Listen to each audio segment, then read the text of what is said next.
Entonces, vamos a hacer esta parte un poquito más diferente, más dinámica, así más diferente realmente. Entonces, lamentablemente en el programa ustedes van a ver un colegazo mío, el doctor Raimundo Hernández, que realmente no pudo acompañarnos, pero en el día de hoy nos manda un video. Muy buenos días. Por razones ajenas a mi voluntad no pude estar presente el día de hoy. Quiero agradecer al Círculo de Egresados de Neumología del Hospital Salvador Luis Gautier por hacerme la invitación y permitirme, aún en mi ausencia, estar presente en la virtualidad. Como panelista, vamos a desarrollar el tema de anticoagulación, una mirada multidisciplinaria, con los doctores Jan González, la doctora Rosani Mateo, el doctor Rudy García. Y para esto, pues tenemos múltiples tópicos que vamos a desarrollar. Les introduzco y les dejo el día a ustedes con un caso clínico. Tenemos un masculino de 56 años de edad, hipertenso, que acude a la consulta con un día de fiebre, prueba de COVID positiva y un día de fiebre. Llega a la consulta sin muchos hallazgos, prácticamente pudiéramos decir que asintomático, pero le encontramos al examen físico venas varicosas. Trae analíticas, prueba de función renal normal de 0.6 la creatinina, una ferritina de 1100, pero un dímero D de 1500. Con esto quiero agradecer al comité científico nuevamente, Tulio, Ángela, Busby, muchas gracias. Anabel, te dejo con los expertos y espero que sea de mucho provecho. El próximo no me lo pierdo. Un abrazo a todos, amigos neumólogos. Bueno, realmente ya el doctor realmente Hernández verbalmente lo dijo. Aquí lo pongo por escrito. Un casito clínico, un casito realmente que todos en algún momento lo vimos en el tiempo de COVID. Un paciente que te llega con síntomas, escasos síntomas, pero tiene un famoso amigo nuestro nuevo, un dímero D en 5000. Y simplemente una escasa clínica de unos miembros inferiores con venas varicosas. Entonces, para esta pregunta, para este caso, le tengo una pregunta al doctor Jan González. ¿Cuál es la evidencia actualmente en un paciente con COVID asintomático y con dímero D elevado? Buenas tardes a todos. Obviamente, yo voy a comenzar respondiendo a esta pregunta. Si me lo hubiesen hecho 1 año y medio atrás, todos probablemente aquí en nuestra audiencia, a ese paciente, sin investigar mucho, le hubiésemos puesto anticoagulación. ¿Qué pasa? Incluyéndome, obviamente. ¿Qué pasa? Nosotros que ejercemos medicina, la ejercemos basada tanto en la evidencia que tenemos ya por los estudios y por la experiencia, obviamente que uno aplica ya después de los estudios. Pero actualmente, pacientes con COVID asintomático, hay un estudio bien reciente que es el PREVENT Trial, que nos dice específicamente que pacientes con COVID-19 asintomáticos, este caso se utilizó Rivaroxaban, falló totalmente, o sea, no está recomendado. Y esto es por la evidencia que se ha visto de que anticoagulación en pacientes que no tienen esa indicación, hay aumento de riesgo de sangrado y lo mejor que le pudiese pasar a un paciente es que haga un sangrado digestivo, pero se vio también hemorragia parenquimatosa. Entonces, actualmente las recomendaciones por los estudios más recientes es paciente COVID asintomático, no anticoagulación, ni siquiera profilaxis. Pero obviamente nosotros no debemos de llevarnos solamente por un laboratorio que es el famoso dímero D. De paciente con venas varicosas en miembros inferiores, todos aquí nos vamos a sentir cómodos haciéndolo aunque sea un Doppler venoso en miembros inferiores. No tenemos evidencia de trombosis venosa profunda. Tómese un spray nasal, antialérgico, acetaminofén, y eso se le va a quitar. Wow, cayeron muchos santos en el día de hoy. Bueno, se habla tanto de dímero D y se habla tanto de dímero D y se realiza tanto en COVID, post-COVID, pre-COVID, en el medio, arriba y abajo. Entonces, aquí esta pregunta va para usted, doctora Mateo. ¿Qué es el dímero D? Muy buenas tardes. Muchas gracias al Círculo de Egresados por la invitación. Yo creo que a gran escala o menor escala, todos nosotros sabemos lo que es el dímero D. Entonces yo voy a empezar diciendo, ¿qué no es el dímero D? Porque nosotros tenemos que cambiar la manera en la que nosotros estamos viendo, y me incluyo, nos incluimos todos, en la manera en la que estamos viendo, estamos aproximándonos y considerando un resultado del dímero D. El dímero D no es un resultado patognomónico, no es un resultado 100% exclusivo de la trombosis. El dímero D no es una prueba, un marcador que sea suficiente para establecer un diagnóstico y mucho menos para iniciar o tomar decisiones de tratamiento. Por tanto, el dímero D tenemos que sacarlo de ese esquema donde lo habíamos visto o donde lo ha visto la mayor parte de la población médica y por lo que lo está utilizando o sobreutilizando actualmente. Y quería mencionar todo esto antes de hablar de entrar a la definición tenebrosa, a la definición de misterio del dímero D, porque todos casi siempre le huyen a esta parte de la coagulación. Porque el dímero D es más que una prueba de diagnóstico, porque en realidad la aprobación de la FDA para dímero D son dos. Exclusión, no diagnóstico, exclusión de enfermedad tromboembólica venosa y acompañado de otros marcadores, diagnóstico para coagulación intravascular diseminada y extensión de CID, o sea, tanto para el diagnóstico como para valorar su extensión. Entonces, ¿de dónde surge el dímero D? Este surge de su cofactor, que es el fibrinógeno. El fibrinógeno en estado plasmático, o sea, el encontrar el fibrinógeno en plasma, se encuentra en forma de dímero, verdaderamente. Y este dímero está compuesto, si ven la imagen, tenía que explicarlo, está compuesto por dobles o triples cadenas polipeptídicas que están unidas por puentes disulfuro. Ese dímero D tiene una parte central, que es el dominio E, y dos partes externas, que son los dominios D. Por acción de la trombina que es generada desde el momento en que se inicia la cascada de la coagulación, esos dímeros del fibrinógeno se transforman en fibrina y en una segunda etapa, por acción de la plasmina, esos monómeros de fibrina se entrecruzan específicamente en los fragmentos D. En el momento en que ocurre la fibrinolisis, pues mediada por la plasmina, mediada por la plasmina, entonces esa disrupción se va a romper específicamente en esos puentes donde se han unido por los fragmentos D.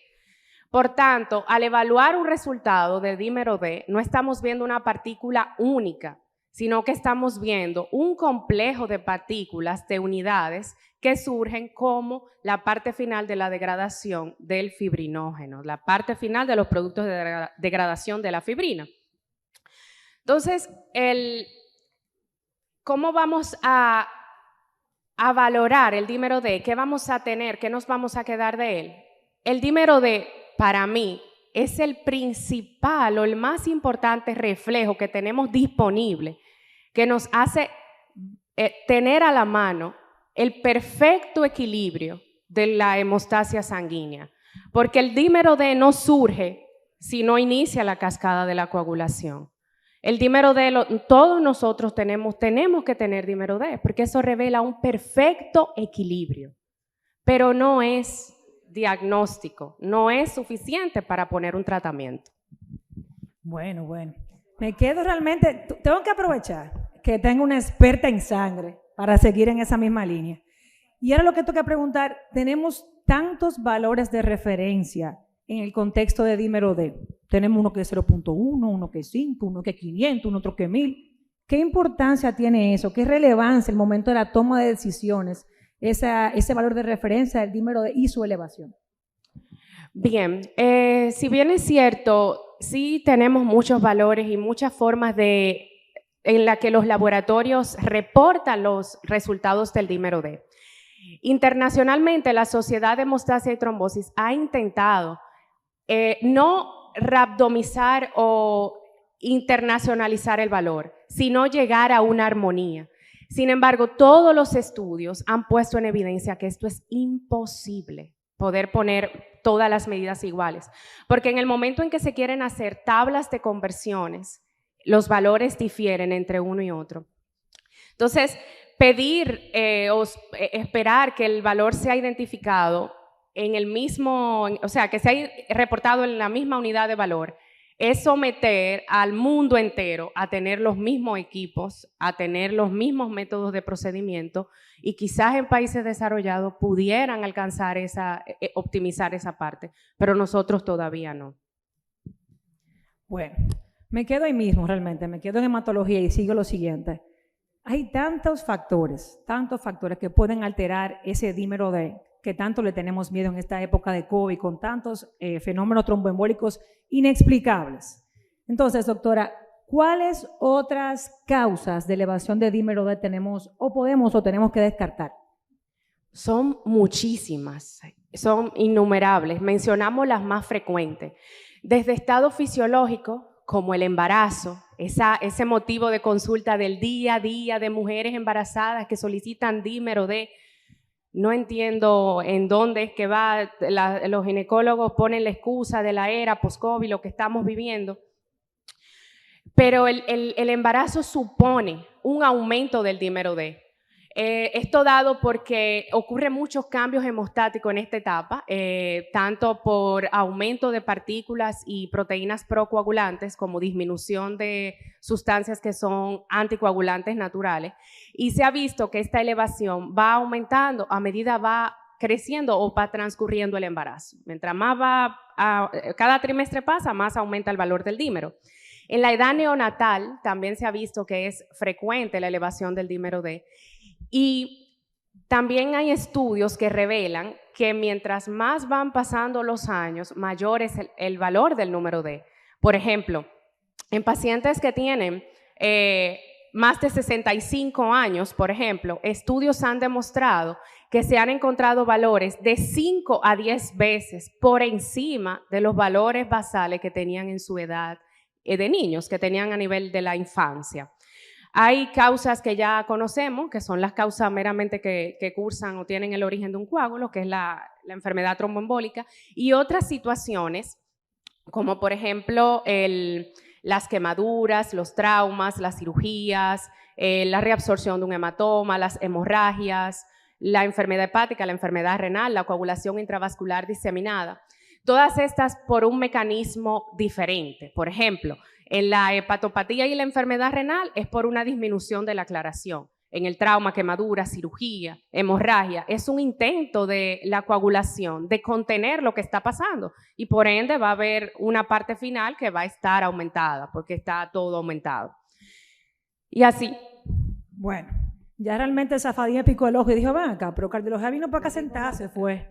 No, pero vamos a darle un poquito de calor realmente ahora a cardiología con la siguiente pregunta.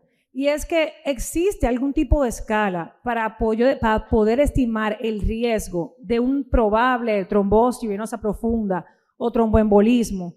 Y si es así y me decido anticoagular ese tipo de paciente, ¿hay algún riesgo de sangrado que yo pueda estimar? Bueno, primero me dejaste de último, deben saludar. Muchas gracias, buenas tardes, gracias al comité organizador. De verdad, yo soy cardiólogo, pero aquí estando con muchos de nuestros compañeros y superiores, me siento como en casa. De verdad que muchísimas gracias por la invitación. Y otro acápite, nosotros no somos expertos, nosotros somos conocedores del área de anticoagulación. Expertos es creo que mucho para nosotros, ¿verdad? Entonces, con respecto voy a acotar, ya que estaban hablando de dímero D, un punto que decía Mateo. Por ejemplo, la guía europea de la Sociedad de Cardiología, que fue publicada en el 2019, fue antes del COVID, pero dice que hay un cohorte donde pacientes que tengan mayores de 50 años, entonces tiene que multiplicarse la edad por 10 para ponerlo como corte, para decir que el dímero D está elevado. Entonces, eso ha reducido alrededor de un 15% la realización de angiotomografía, y eso es importante. E incluso pacientes que tienen probabilidad baja, vamos a ver qué probabilidad baja, se pone un cohorte de 1000 de dímero D, y eso ha reducido la realización de angiotomografía alrededor de un 35% angiotomografía que no era necesario realizar. Ustedes diciendo que angiotomografía es una caballada, pero tiene una alta carga de radiación y de cierta forma predispone a cierto grado de neoplasias. Entonces, es importante, recuerden esto, la edad por 10, tiene 70 años, el dímero D anormal en ese paciente es 700. Tiene 65, el dímero D anormal es 650. Eso según la guía europea de cardiología de tromboembolia pulmonar. Ahora bien, con respecto a la probabilidad de tromboembolia, hay muchos scores. Estamos haciendo la medicina de los scores hoy día. Usted busca una enfermedad y para una enfermedad hay un score. Ahí está el score de Wells, el score de Ginebra, el score de PESI. El score de Wells es el que mayormente se utiliza. Cuando vamos a ver todos los scores, todos engloban lo mismo. Pacientes que usted crea clínicamente que tienen una tromboembolia pulmonar. Pacientes que tengan un postquirúrgico reciente, dígase 4 meses. Pacientes que tengan clínica de trombosis venosa profunda. Pacientes que tengan, desde el punto de vista del examen físico, tengan una frecuencia cardíaca mayor de 100 latidos por minuto. Pacientes que tengan neoplasias recientes. Pacientes que tengan cirugía mayor o que estén en reposo. Según estos parámetros, se va a categorizar. Hay 2 de estos parámetros que cuentan 3, 2 que cuentan 1.5 y 1.53 y 2 que cuentan 1. Si tiene menos de 2, tiene poca probabilidad de tromboembolia pulmonar. Si tiene de 2 a 4, tienen probabilidad intermedia. Si tiene más de 4, entonces ya tienen una alta probabilidad.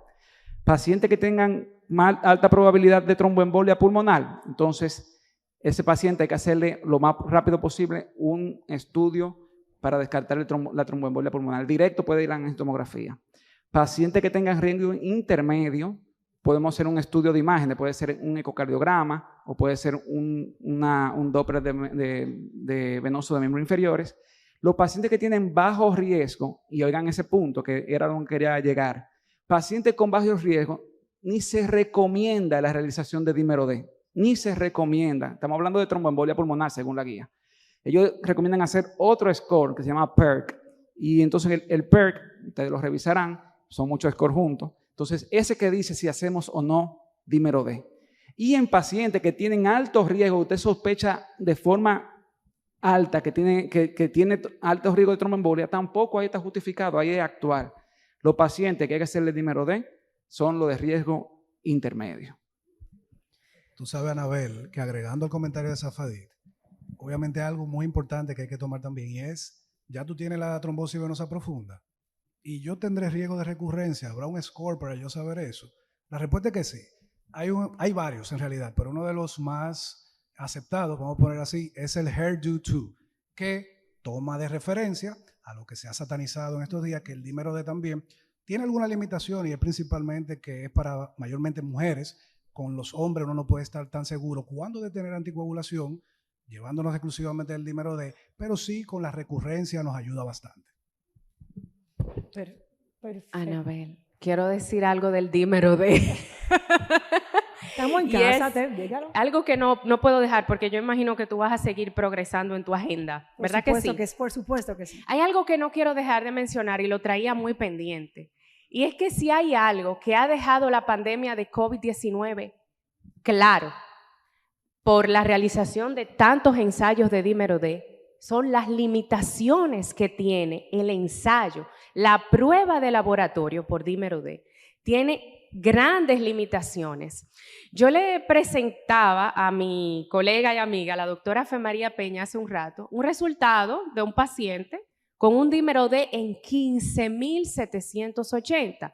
Yo sé que la mayoría de ustedes ha visto resultados igual o muchos mayores que ese, porque todo lo hemos visto. ¿Qué tenía ese paciente? Que hay que tener en cuenta. Él es falsémico, tenía bilirrubinas elevadas, estaba hemolizando. Entonces, las personas que cursan con hiperlipidemia, específicamente con triglicéridos elevados, las personas que tienen bilirrubinas elevadas, las personas que tienen factor reumatoide positivo y las personas que tienen algún grado de hemólisis van a tener de manera incrementada los niveles del dímero D. En China, que donde surgió todo, es donde está la mayoría de los estudios del dímero D. Y hay un estudio de dímero D que trató de medir las interferencias que eran vistas en el resultado, o sea, qué estaba interfiriendo para que el resultado diera positivo. La mayoría no pudo llegar a nada en concreto de lo que ya yo acabo de mencionar, como de identificar algo diferente. Lo que sí demostraron es que dependiendo del ensayo utilizado y la capacidad del anticuerpo que se utilizara para realizar la prueba del dímero D, también podían verse resultados extremadamente incrementados. Esto por la poca especificidad que tenía ese anticuerpo de reaccionar directamente con el dímero D. Entonces, hay algo que nosotros tenemos que tener muy claro y es, de ser posible, conocer qué inmunoensayo está realizando el laboratorio que nos está cuantificando dímero D. ¿Qué técnica utiliza y si tiene aprobación por FDA? Era todo. Algo más del dímero. Claro que sí. Otra cosa con el dímero es, y Jan acotaba algo importante. Antes, si me preguntaban hace un año, ¿tú anticoagulas a un paciente con dímero D elevado? Yo anticoagulé muchísimo, mucho. Y estábamos en una etapa donde no había evidencia y estábamos trabajando según la fisiopatología. Y traigo esto a colación porque, como decía la doctora Mateo, en China hicieron un estudio ahora donde valoraban pacientes con COVID, pacientes con influenza. Ustedes están viendo mucha influenza ahora. Y se ha demostrado que el paciente que tiene influenza eleva más dímero D que el COVID y no lo estamos anticoagulando. O sea que eso para que le dé tranquilidad a ustedes. Influenza eleva un poquito más dímero D que el COVID. O sea que eso es un punto importante. Ya tenemos evidencia que no es necesario anticoagular tanto como lo estábamos haciendo anteriormente. Y eso es lo importante, esa es la enseñanza que tenemos que tener y creo que sería el mejor producto que vamos a obtener de esta mesa redonda. Realmente me encantó y quiero que se quede grabado en nuestras cabezas, realmente. Esa información que el doctor Safadí menciona del punto de corte relacionado a edad.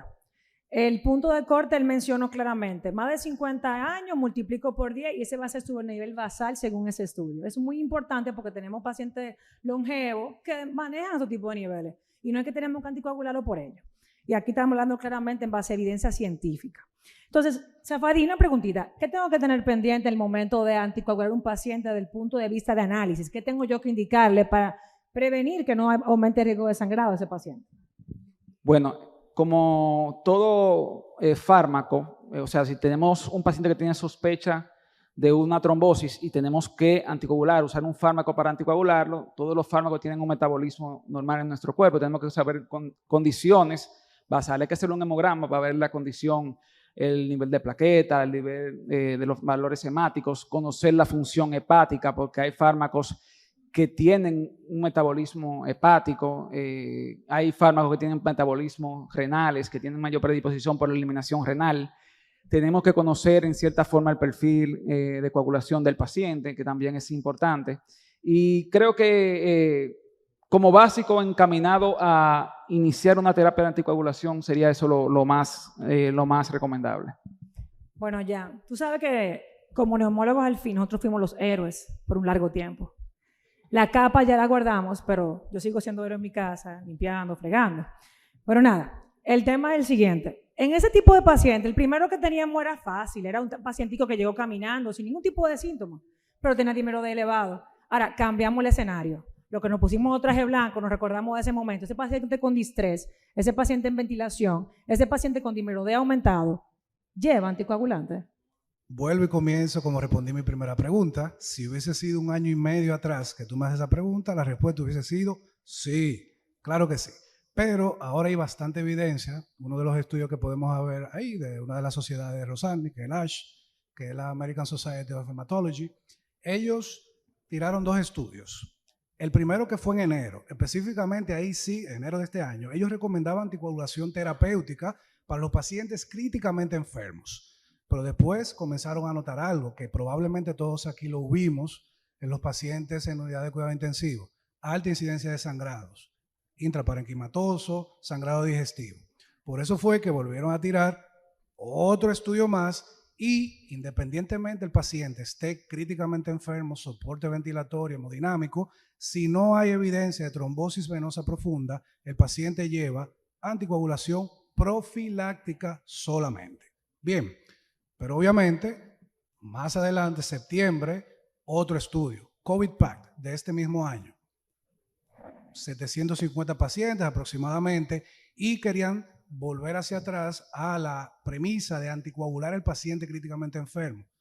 Por este estudio se vio menos tromboembolismo pulmonar, menos trombosis venosa profunda, pero obviamente muchísimas limitaciones de este estudio. Primero, en septiembre de este año los casos de COVID casi eran imperceptibles, no estábamos viendo casi casos de COVID. Segundo, muchos de los autores de ese estudio tenían relación con farmacéutica y obviamente eso le quita fuerza y poder al estudio porque pueden haber unos intereses ocultos. Pero la evidencia actual es paciente críticamente enfermo, soporte hemodinámico, soporte ventilatorio, que no hay evidencia de trombosis venosa profunda, anticoagulación profiláctica solamente. Y de los anticoagulantes que más se estudiaron ahí, específicamente heparina de bajo peso molecular o heparina no fraccionada. Bueno, hay que aprender a desaprender, definitivamente. Con respecto a esto, quisiera hacer un aclarando. Si ya tengo rato con el paciente, estamos post-COVID, sigue dímero D alto, y ya yo no tengo ni siquiera una tosecita ni una congestión para quedarme con el paciente desde el punto de vista de neumología. Y decido llevárselo o mandárselo a mi colega, la doctora Mateo. Doctora, cuénteme, ¿qué usted esperaría que como neumóloga yo le mando el paciente a usted con qué realizar?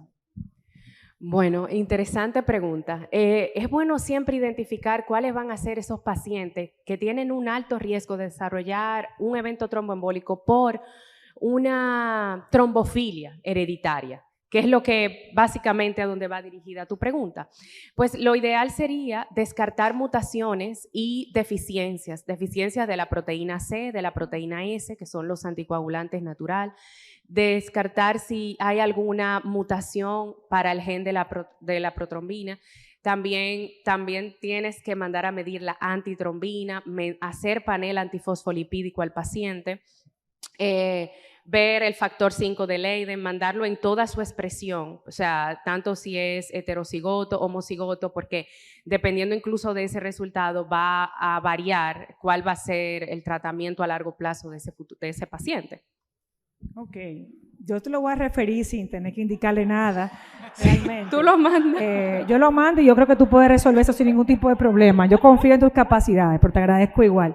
Ya para cerrar y así brevecito, tenemos que tocarlo, no se puede quedar sin tocar. Las temidas, las amadas embarazadas.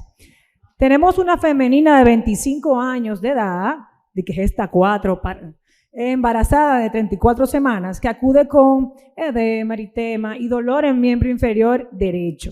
Con datos, señores, miren esa imagen. No hay que ser imagenólogo, nada más que tener creatividad. Y usted va a notar que tiene un trombazo ahí. Entonces, esa paciente, 25 años, 34 semanas, con datos de trombosis venosa profunda. ¿Cuál es el manejo, doctor González? Bueno, creo que a todos nosotros nos ha tocado manejar una embarazada en algún momento que tenga un evento trombótico. En este caso, hay evidencia demasiado clara ya de que la anticoagulación, si se sabe elegir en la embarazada, no le va a hacer daño ni al feto ni a la madre. Que eso es lo que uno siempre tiene que valorar en la embarazada, de que no haya algo teratogénico. ¿Qué pasa? La evidencia que más hay es con las heparinas, principalmente heparina de bajo peso molecular y heparina no fraccionada. En el caso de la warfarina, que es la más temida de todos nosotros aquí, de los cardiólogos, de neumólogos, internistas, ginecólogos, no es que está contraindicada en 100%. Todo depende la indicación, porque si es una embarazada con una válvula mecánica cardíaca, la warfarina en dosis baja, menor de 5 miligramos, se pudiese utilizar. Pero obviamente nadie quiere arriesgarse a poner un paciente en warfarina si tenemos otras opciones. En el caso de los anticoagulantes orales, dígase ya rivaroxaban, apixaban y los demás, dabigatran, hay menos evidencia y ahí sí uno preferiría utilizar las heparinas en relación a los demás que hemos mencionado. Vamos a puntualizar en ese sentido. Nosotros todos nos entrenamos en el ejercicio ya privado con embarazada, porque en el hospital de nosotros no hay embarazada. Nosotros, al igual que ustedes, los neumólogos, nosotros, los cardiólogos, no vemos embarazada. Y nos llega una embarazada con una patología cardiovascular y en realidad es un dolor de cabeza. En ese sentido, para la anticoagulación, depende mucho de la edad gestacional. Esta paciente tiene 34 semanas.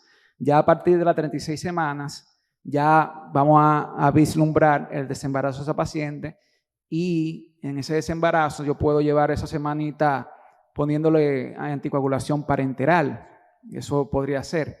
Pero cuando yo tengo una paciente con una trombosis venosa y tiene 11 semanas, 12 semanas de embarazo, tú vas a exponer a esa paciente a anticoagulación parenteral casi el embarazo entero. Eso hay que tomarlo en consideración. Y traigo esto a colación porque nosotros en cardiología, en la paciente que tienen válvula protésica, nosotros usamos anticoagulación oral con warfarina. La embriopatía, las complicaciones del feto en paciente con warfarina se ve alrededor de un 15-20%, pero es dosis dependiente. Entonces, si tú tienes un INR terapéutico, dígase de 2 a 3 con warfarina, con una dosis de 2.5 miligramos, usted puede utilizar warfarina.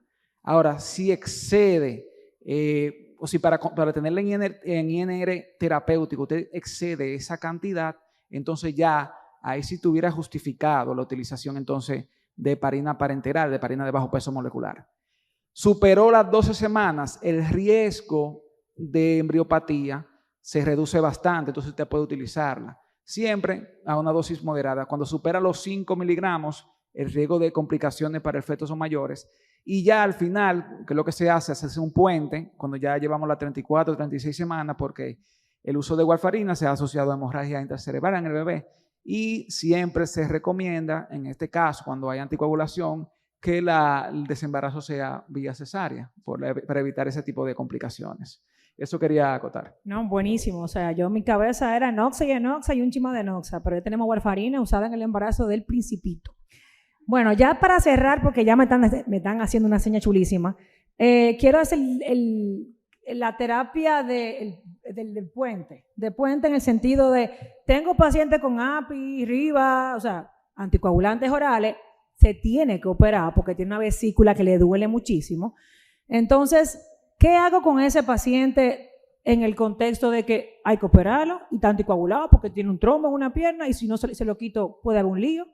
Entonces, creo que el doctor Safadí me puede ayudar con esa respuesta. Sí, siempre ahora en la actualidad, antes era la evaluación cardiovascular, o sea que nosotros era lo que decidíamos que quién era que iba a operar, quién no.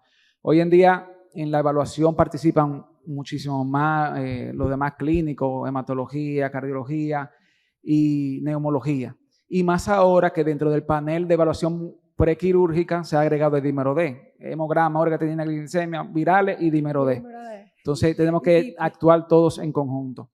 Entonces, en ese sentido, solamente, por ejemplo, la guía europea de cardiología solamente recomienda anticoagulación, el puente con anticoagulación parenteral en pacientes que tienen valvulopatía, que tienen una válvula protésica mecánica o que tenga alto riesgo de sangrado. En esos dos escenarios se da guía de evaluación preoperatoria de cirugía no cardíaca.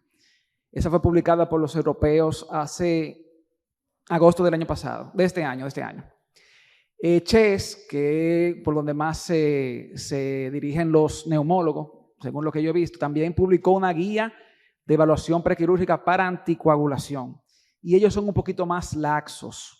Ellos dicen, según un estudio que se llama Pre-Op y también Bridge, que no hay que ser tan estricto con el paciente que tiene válvula protésica mecánica, sino que usted puede hacer una pausa de 4 días previo y reiniciar al otro día de la anticoagulación si no tiene alto riesgo de trombosis. Si tiene alto riesgo de trombosis, entonces ahí sí hay que hacer el puente. Y lo que se justifica es suspender, en caso de que sea warfarina, suspender 4 días antes la warfarina, 5 o 6 días antes la warfarina, y entonces 2 días antes del procedimiento quirúrgico usar heparina no fraccionada o heparina de bajo peso molecular, y entonces a las 12 o 24 horas del procedimiento, dar la dosis nuevamente de heparina de bajo peso molecular y inmediatamente a las 24 horas dar la warfarina vía oral, que la warfarina viene actuando más o menos a las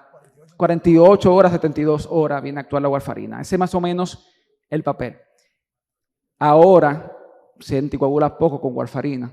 Ahora estamos anticoagulando mucho con antagonista del factor 10 activado y Pradaxa, dabigatran, nosotros no tenemos mucha experiencia, pero también existe en el país. Entonces, lo que se hace es, en ese caso, cirugía de alto riesgo de sangrado, se suspende 2 días antes y 2 días después. Cirugía de riesgo bajo a moderado o riesgo bajo, se puede suspender 1 día antes y se reinicia 1 día después. Esa es más o menos la idea de lo que es el puente de anticoagulación. Perfecto. Simplemente en una palabra, 2 palabras, doctores. Si tengo trombosis venosa profunda, ¿cuánto tiempo anticoagulo? ¿Trombosis venosa profunda? Es importante eso, porque obviamente... Porque si no duramos el año y la vida entera. Entonces... Exacto. Hay que tener en cuenta primero si la trombosis venosa profunda fue provocada o no provocada. Si la trombosis venosa profunda fue no provocada, un mínimo de anticoagulación de 3 meses, revalora el riesgo del paciente. Si no tiene factor agregado a trombosis, tú puedes dejarlo tranquilo. 3 a 6 meses. Ahora, si el paciente todavía 3 a 6 meses tú lo revalúas y hay un cáncer activo, hay una trombofilia o hay algo que persiste, que el riesgo de recurrencia es altísimo, hay que dejarlo de manera indefinida, la anticoagulación, reevaluando el paciente y tomando en riesgo, obviamente siempre pendiente el riesgo de sangrado.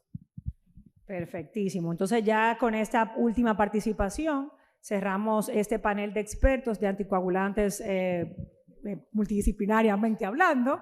Ni voy a preguntar cuánto tiempo vamos a anticoagular a los pacientes COVID, porque se supone que después de este panel eso no va. Entonces le agradecemos la presencia de nuestros expositores.